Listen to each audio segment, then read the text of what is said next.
जय हिंद दोस्तों।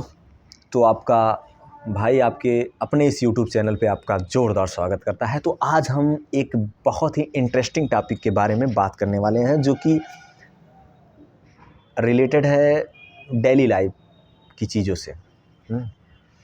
वो है मेरे भाई कि जैसे हमें पूछते हैं कि सर भैया टाइम मैनेजमेंट कैसे करें, और स्पेशली अब जब ये सीज़न चल रहा है मेरे भाई शादियों का, और बहुत सारे ओकेज़न्स का सीज़न चल रहा है, वेडिंग चल रही है, बहुत सारी चीज़ें चल रही हैं। तो मेरे भाई ऐसे टाइम में टाइम मैनेजमेंट कैसे करें, जो हमारा एग्ज़ाम है उस पे ओरिएंट कैसे रहें, उस पे बने कैसे रहें, और जो पढ़ाई है उस पे कैसे कंसिस्टेंसी के साथ बने कैसे रहें। तो यही मेरा सवाल है और बहुत सारे लोगों का सवाल है। तो इस पे आज हम अपनी राय देने का प्रयास करेंगे, ठीक है। अगर उसमें से एक भी बात आपको अच्छी लगे या आपको लगे कि हाँ ये बात कुछ अच्छा कर सकती है, तो आप ज़रूर उसे फॉलो करिएगा और हमें बताइएगा रिजल्ट कैसा रहा, ठीक है। तो मेरे भाई करना कुछ नहीं है। मेरे दोस्त एक बात हमेशा कहा करते थे, उन्होंने कहा कि भाई ऐसा एक बनाओ, वो फ्रेम बनाओ जिसमें 3 चीज़ों को मेंशन करो। सबसे पहली चीज़ें वो मेंशन करो कि जो तुम्हें बहुत कंपल्सरी है करनी और अभी करनी है, वो मेंशन करो।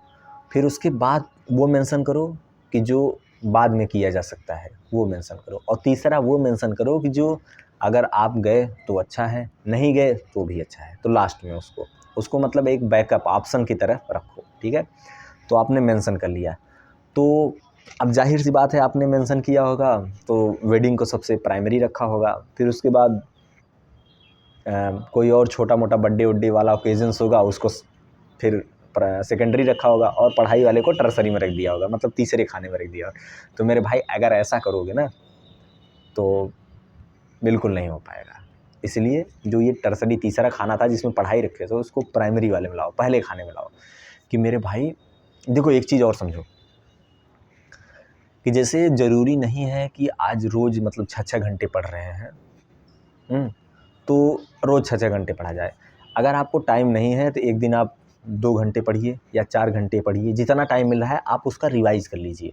नया मत पढ़िए कुछ, आप उसका रिवाइज़ मार लीजिए, रिवीज़न कर लीजिए। और रिवीज़न कर लीजिए तो वो चीज़ें जो पीछे की थी वो आपको रिकॉल मेमोरी में बनी भी रहेंगी, और आपका टाइम भी मतलब आपका दिन ख़राब नहीं जाएगा। आपको ये नहीं होगा कि हाँ यार आज हमने कुछ नहीं किया, ठीक है। तो ये हो गया। तो मेरे भाई अब जो पढ़ाई है उसको प्राइमरी पे रखना है। जैसे आपको कहीं शादी में जाना है, कुछ भी कहीं जाना है, तो आप जैसे जब आपको टाइम मिले, मतलब जाने से पहले आपका जो टास्क है, जो पिछला है, उसको कंप्लीट करके जाना। जैसे अगर 6 घंटे पढ़ना है तो मेरे भाई अगर टाइम है तो पढ़ के जाना। अगर नहीं टाइम है तो मेरे भाई 2 घंटे निकाल लेना और जो पीछे पढ़ा है उसको रिवाइज़ कर लेना, या कोई मॉक टेस्ट दे देना।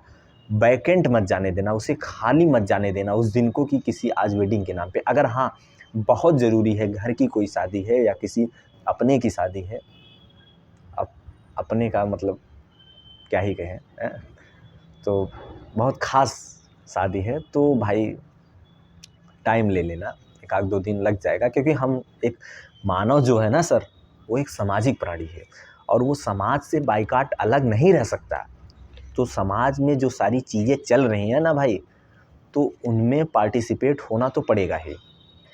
हाँ, अब कुछ लोग होते हैं फुल्ली पार्टिसिपेट होते हैं, कुछ लोग पार्शियली होते हैं, कुछ लोग तो ऐसे होते हैं भाई कि चलो शादी 1 महीना पहले है, बाद में है, मतलब आज ही से मतलब उसकी तैयारी शुरू कर रहे हैं। एक दिन जाएंगे कपड़ा लेंगे, दूसरे दिन जाएंगे, सब अलग अलग मतलब उनका चलता रहता है, मतलब उसी में 1 महीना निकाल दिया। तो भाई ऐसे हमारे जो मेधावी प्रतियोगी परीक्षाओं के छात्र हैं, जो किसी एग्ज़ाम के लिए तैयारी कर रहे हैं, वो ऐसा करेंगे मेरे भाई तो नहीं हो पाएगा। जिस दिन शादी है या उससे पहले जो कार्यक्रम होते हैं 1-2 दिन पहले वाले, उसमें आप जाओ और कोशिश करो कि जितना कम से कम टाइम उसमें ज़ाया हो सके। और किसी अपने की शादी है तो भाई वहाँ तो तेरा भाई जाएगा भी और नाचेगा भी। हालांकि ये सब मजाक की बातें हैं, बट होता है, ठीक है। तो मेरे भाई तो यही करना है, लिस्ट बना लेना और उसमें मेंशन कर लेना कि हाँ कौन सा काम हमें आज तुरंत अभी कर लेना है, कौन सा उसके बाद करना है, फिर कौन सा सबसे लास्ट में करना है। और अगर पॉसिबल हो तो आपकी जगह कोई और कर सकता है तब तो द बेस्ट है। लेकिन मेरे भाई ये एक चीज़ जाने देना, मतलब जान लेना, डिसकंटिन्यूटी नहीं होनी चाहिए। मतलब रोज़ 6 घंटे पढ़ रहे हो, आज 2 घंटे पढ़ो और नया मत पढ़ो, पीछे वाला रिवाइज़ ही कर लो, बट कर लो, हैं? क्योंकि अगर ये खाली जाएगा ना, मतलब आज 1 दिन हुआ, 2 दिन हुआ, फिर वो पीछे को रिकवर करने में, मतलब करंट स्ट्रीम को मैनेज करने में फिर दिक्कत आने लगेगी। और फिर वहीं से यार पीछे का छूटा है उसको कवर करें, आगे का पढ़ें, फिर इसी के चक्कर में ज़्यादा नुकसान हो जाएगा मेरे भाई। तो अब आपका समय ज़ाया भी नहीं करेंगे क्योंकि आपको शादी में भी जाना है और पढ़ाई भी करना है। तो मेरे भाई शादी में भी जाओ और पढ़ाई भी करो। और देखो 6 घंटे, 8 घंटे, 10 घंटे इनफ है मेरे भाई। हाँ, बहुत लोग एक्सेप्शनल होते हैं गुरु, जैसे विवेकानंद साहब। कहा जाता है उनके बारे में क्या कि भाई बारात चली जाती थी नीचे से, बंदे को पता भी नहीं चलता था। तो भाई ऐसे लोग एक्सेप्शनल होते हैं, बहुत सारे लोग होते हैं बहुत। और दूसरे बंदे वो होते हैं ना सर, जिनकी मजबूरियां होती हैं कि भाई ऑप्शन तो बहुत हैं पर बंदा कोई जा नहीं सकता, क्योंकि उसके पास उस परिवार की, उस समाज की, कुछ अपनों की जिम्मेदारी है, जिसको वो एक छोटे से गांव से लेकर चला है शहर तक, इस 10 बाई 10 के कमरे में पूरा ब्रह्मांड वो देखता है। उन्हीं अपनी किताबों के पन्नों से वो हमेशा जूझता रहता है, हमेशा सवाल जवाब करता रहता है कि आखिर कब तक ये लड़ाई चलती रहेगी और जो ख्वाब हैं वो कब हकीकत में बनेंगे। तो मेरे भाई ऐसे बंदों की ना मजबूरी होती है और वो चाह के भी नहीं जा पाते और उन्हीं किताबों कापियों में लगे रहते हैं। तो मेरे भाई उनके लिए भी ज़रूरी है, क्योंकि अगर एक बार अपनी उस परिस्थिति से निकल गए, उस मनस्थिति से निकल गए, तो मेरे भाई बहुत सारी शादियाँ, बर्थडे और बहुत सारे कार्यक्रम अटेंड करने को मिलेंगे और चीज़ें अच्छी रहेंगी, हैं। तो ऐसा कोई डिसीजन ना लो मेरे भाई, ऐसा कोई वो ना लो कि जिससे आपको रिग्रेट हो कि यार वहाँ क्यों चले गए, इससे बढ़िया था हम अपना पढ़ लेते। तो ऐसा अगर रिग्रेट वाली फीलिंग आ रही है तो मेरे भाई मत जाओ, बिल्कुल मत जाओ। अगर हाँ आपको लग रहा है कि हम चलो अपना मैनेज कर ले रहे हैं, पढ़ाई भी कर लिए और वहाँ जाके अटेंड भी कर लिए, तो बिल्कुल जाओ और चीज़ों को समझो, जानो। और देखो पढ़ाई केवल बुक ही नहीं होती मेरे भाई।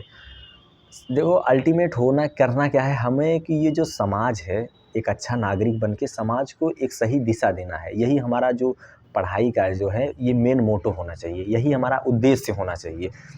अब आप पढ़ाई में अच्छी किताबें पढ़ लिए और ये सब कर लिए, आपको प्रैक्टिकल में कहीं खड़ा कर दिया जाए, आपको बोलने नहीं आ रहा है, आपको 4 लोगों के बीच कोई डिस्प्यूट हुआ उसे सुलझाने नहीं आ रहा है, आप किसी बंदे का मदद करने योग्य नहीं है, तो मेरे भाई उस पढ़ाई का क्या ही महत्व है। आप तो जो आपने पढ़ा है उसको समाज में इम्प्लीमेंट करो और समाज को एक बेहतर दिशा दो सर, जिससे समाज एक अच्छा डायरेक्शन जाए। आपके जो यंगर्स हैं वो आपका वो रोल मॉडल आपको बनाए, आपको आइडियल समझेगा, हाँ भाई हमें इस बंदे के जैसा बनना है, इस बंदे के जैसा करना है मेरे भाई। तो अगर शादियों में जाने से अगर ऐसा हो जाए तो मेरे भाई बिल्कुल जाओ, और अगर पढ़ने से ऐसा हो जाए तो भाई पढ़ो। और हम तो कहेंगे कि भाई इक्विलिब्रियम बना के चलो, पहले अपना स्टडी कर लो मॉर्निंग टाइम में, फिर उसके बाद शाम को आप चले जाना। और अगर बहुत ज़रूरी है मेरे भाई तो 1 आध 2 दिन का मतलब फुल्ली मतलब ब्रेक ले लो कि हाँ भाई इस दिन 2 दिन हमें नहीं पढ़ना है, बस जाओ फर्स्ट क्लास एंजॉय करके आओ और फिर उसके बाद अपने फिर से पढ़ाई पे लग जाना। बट ये वाले सबसे ख़तरनाक होते हैं भाई कि चलो पढ़ भी ले रहे हैं और इधर किताब खोल के बैठे, उधर नोटिफिकेशन आया, हाँ भाई कब निकल रहे हो, तो बोल रहे हैं अरे यार क्या कब जाएँ कि न जाएँ। फिर उसके बाद एक आध सवाल लगाया नहीं, फिर उसके बाद फ़ोन पे हाँ भैया कहाँ पहुँचे, का पहन के चलबा, कैसे चलबा, ये वाले गड़बड़ होते हैं भाई। ये ना सही से पढ़ भी पाते हैं और ना ही सही से पार्टी एंजॉय कर पाते हैं। इसलिए मेरे भाई अगर पढ़ रहे हो तो पढ़ाई ही करो, अगर पार्टी में जाने का इच्छा है तो आप जो आपका शेड्यूल है उसको फॉलो करो, अगर नहीं भी फॉलो हो रहा है तो उसमें कुछ टाइम निकालो और उसके बाद या मॉक टेस्ट दो या रिवीजन मारो और फिर उसके बाद जाओ और चाँप के एंजॉय करके आओ। तो मिलते हैं नेक्स्ट वीडियो में। जय हिंद, जय भारत।